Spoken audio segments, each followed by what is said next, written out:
వస్తున్నాడు విద్యాసాగర్ గారు. చెప్పండి మేడం. ఇప్పుడు దిలీప్ గారు చెప్తున్నట్టు కాస్త ఇప్పుడు మీ బీఆర్ఎస్ గవర్నమెంటే ఇప్పుడు సెంట్రల్ వాళ్ళతో చాలా దోస్తీగా ఉంది. మరి మీరే ఈ సమస్యకి ఏమైనా పరిష్కార మార్గాల్ని కనుక్కునే అవకాశం ఉందా పోని? పరిష్కార మార్గాలు ఉన్నాయి కాబట్టిగా మేడం తెలంగాణలో కాళేశ్వరం కట్టి ఎక్కడో ఉన్న ఈ వాటర్ సోర్స్ ను తీసుకొచ్చి తెలంగాణ రాష్ట్రాన్ని దేశంలో నెంబర్ 1 ప్లేస్ లో పంట పండించింది. లెక్కలు చెప్తున్నాయండి. పంజాబ్ హర్యానాను మించిన పంట తెలంగాణలో బీఆర్ఎస్ పార్టీ అధికారంలోకి వచ్చినాక పండించారండి. కాంగ్రెస్ స్వతంత్రం వచ్చిన కాంచి కాంగ్రెస్ టీడీపీలు ఉండి చేసింది ఏమీ లేదు కదా అండి. అదే తెలంగాణ ప్రభుత్వం చేస్తూ ఇంకా కంటిన్యూ ప్రాసెస్ మునుగోడులో కూడా పెద్ద ప్రాజెక్టు కడుతుందండి. 90% కంప్లీట్ అయిన ఈ మునుగోడు ప్రాజెక్ట్ ఇంతవరకు కంప్లీట్ చేయలేదు కాంగ్రెస్ వాళ్ళు. చేయలేదు. కేసీఆర్ గారు ఏ పని చేసినా తెలంగాణ కొరకే చేసిర్రు. నాగార్జున సాగర్ ఇప్పటికి ఉన్నది 100 టీఎంసీలే. కానీ ఇంకా తెలంగాణకు రావాల్సింది 124 టీఎంసీలు కావాలి.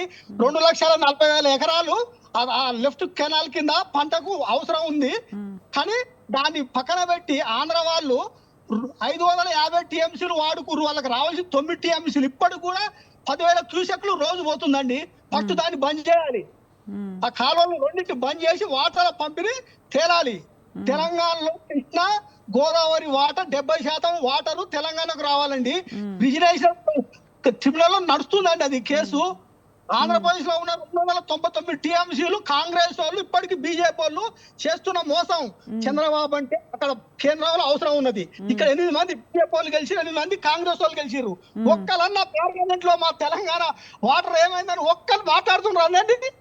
ఒకవేళ బీఆర్ఎస్ లో ఒక్క ఎంపీ స్థానం ఉన్నా కానీ ఈ రోజు పార్లమెంట్ లో నిలదీసే వాళ్ళు. కానీ అవకాశం లేకుండా తెలంగాణ ప్రజలు ఈ రోజు బాధపడుతున్నారు. ఎంతో అవమానంగా ఫీల్ అవుతున్నారు. తప్పు చేసినామని. ఎలక్షన్లు ఎప్పుడు వస్తాయా?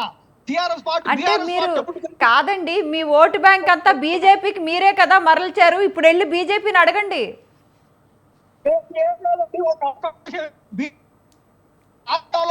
బీఆర్ఎస్ లేదు, బీజేపీ చేస్తాం భ్రమపడ్డారు. కానీ ఆ భ్రమలను తొలగిపోయినాయి. తెలంగాణ ప్రజలు క్లారిటీగా ఉన్నారు. ఎలక్షన్ జరిగిన సంవత్సరం 3 నెలల్లో క్లారిటీగా ఉన్నారు. మేము తప్పు చేసినాము. మీరు ఏ సోషల్ మీడియా ఏ ఊరికి పోయి ఒక ప్రజలను అడగండి. తప్పు చేసిన ప్రజలు బాధపడుతున్నారు. కాబట్టి బీఆర్ఎస్ పార్టీ వచ్చే ఎన్నికలలో విజయం సాధిస్తుంది. కేంద్రంలో కీలకంగా ఉంటుంది. చంద్రబాబు నక్కజిత్తులు, రేవంత్ రెడ్డి గుసగుసలు, వాళ్ళ దోస్తానం బీజేపీ వీళ్ళ సాగవండి. తెలంగాణ ప్రజలు గ్రహించిర్రు. జీవితంలో కూడా బీజేపీ కాంగ్రెస్ అనేది తెలంగాణ రాష్ట్రంలో రాదు. రాసి పెట్టుకోండి. కాంగ్రెస్ లీడర్లే అంటారు. కాంగ్రెస్ 30 ఏళ్ళు కాదు, జీవిత కాలంలో కూడా రాలేదు. బీజేపీకి తెలంగాణలో అవకాశం లేదు. తెలంగాణ రాష్ట్రానికి జరిగిన అన్యాయాన్ని ప్రజలు గ్రహించిర్రు. మళ్ళీ బీఆర్ఎస్ పార్టీని కోరుకుంటున్నారు. కావాల్సిన ప్రాజెక్టులు ఎన్ని కంప్లీట్ చేసిర్రో 10 ఏళ్లలో అన్ని చేసిరండి.